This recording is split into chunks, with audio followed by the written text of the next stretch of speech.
Now, Mr. President, ngayon na ikaw ay iniimbestigahan sa war on drugs,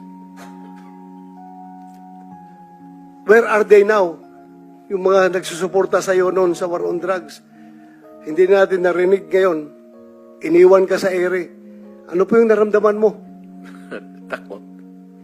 Alam ko kasi, tao, yung for the good time lang yan sila. Yung crisis kang ganito, wala ka na bang kaibigan?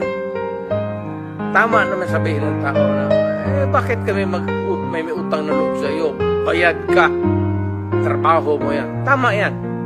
In theory, tama yan. Tama sila. Kayong mga pulis. Ikaw. Pati ako. Pero, yung dapat lang malaman na yung pagiging mayor ko, pagiging talagang presidente, dinibdib ko yan.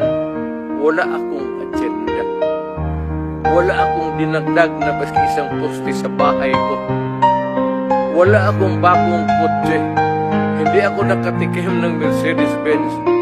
Dinibdib ko talaga ang trabaho ko para sa bayan ko.